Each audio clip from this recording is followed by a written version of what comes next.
Welcome to USGFX Daily Video. Before we begin, I'd just like to make a note that any advice is of a general nature only and that your personal circumstances have not been taken into consideration. Hello everyone, my name is Clayton and thank you very much for joining me. The US dollar index, which measures the greenback strength against a basket of 6 major currencies, slipped slightly in New York. However, at the end of the session, the market did stage a mild recovery back to 97.36 after posting a low of 97.15 on an intraday basis. At present, we still haven't got the confirmation to the outside range day, and with the RSI still a little bit uncertain, but the MACD still holding to a negative case, could still pose a threat to the downside. So we should not rule out at this stage a challenge again to the lows, with the support seen at 96.80 to 85. This, on the flip side, could still see a test up for the euro, but it is limited while the resistance is capped at 112.55 to 65, with the minor resistance coming in at 112.15. The market is poised for further test, maybe to the top side, given that the fact is that these indicators are slightly bullish. I don't believe, though, we will get beyond this level of 112.55, 65. So still viewed as a potential supply zone. Market should eventually turn back to the downside. And I do anticipate from the rejection to look to the target of 110.70. The Australian dollar, well, after what seemed likely a potential bullish breakout on Tuesday, and the market rallied back to the top side of the range, which was capped at 70.55, is the market fell hard overnight and now poses a threat to 69.40.60, which was the recent low earlier in the week. It is assessed from there the market is rather going to be make or break, because if we see a move under 69.40, could see another further down challenge to an objective of 68 cents. Also overnight, it seems that Trump has threatened China with more tariffs as Beijing prepares to retaliate. But this is all, or should I say, will all be revealed on Friday. Because on Sunday, just past, is that Trump tweeted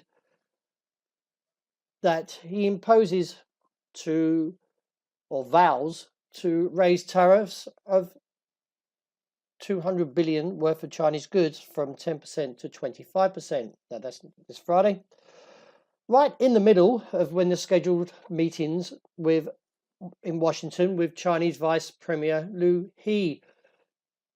Now, the tension between the two sides has risen because of the fact that Trump is saying that the Chinese are dragging this now more to the fact, and he wants to get this resolved quickly. So let's see if the market does put sanctions of 25% and rising them from 10, and therefore could see pressure on the Aussie as well.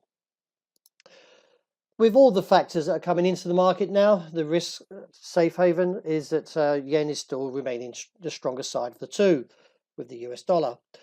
As we draw closer towards the target of 109.45, it is ascertained that profit taking may emerge from there. So I do suggest lowering your stop losses according to your risk management in case we do see a rejection from 109.45.55. The immediate resistance comes in at 110.55 and then 111.15. But from an ADX point, it is bullish and trending. But we are oversold, but the MACD is still inclined to support this move down, which is only about 40 points or so. So we're not too far away, as I say, to maybe seeing the bottom of the range. The pound over the last 3 days has not been able to recover and now poses a threat back towards 129.65.80. A break beneath there would give further scope to the downside, as this may reinstate the recent descending triangle and look towards a region of 125 to 126. But we do need to see a strong break from there, like we saw the break on the upside. And if so, then this would put in focus the downside play and see resistance at this stage capped at 130.55. Overnight, gold stabbed at the upside and didn't make any significant moves above 88. Instead, it dropped back to 80 quite sharply.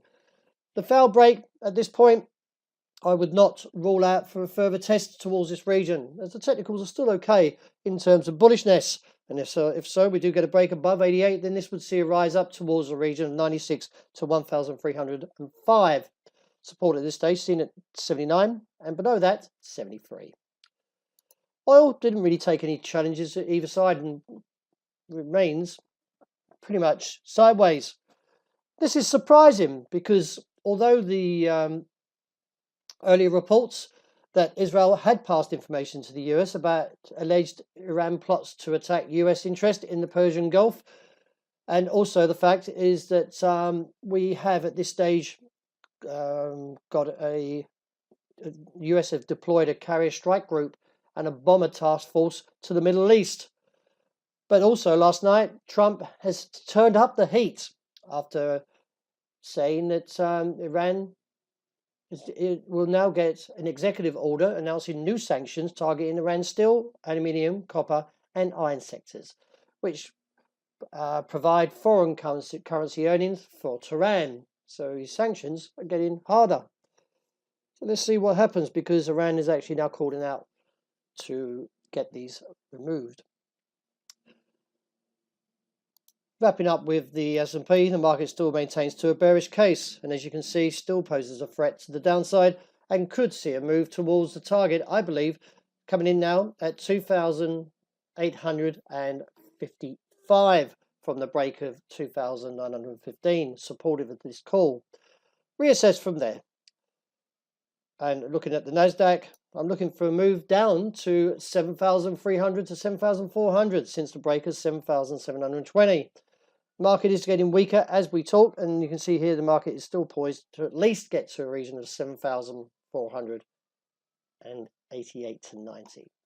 Well, that wraps up for today. Thank you very much for joining me, but please join me later at 3 p.m. for the USGFX Traders Club Master class, where I'll be talking about the economic calendar for the rest of the week. And do remember, we've got Jerome Powell speaking tonight, and also to come we have the US CPI on Friday. So we talk a little bit about that. So please join me then at 3 p.m. But for now, I hope you enjoy the great start to the new day.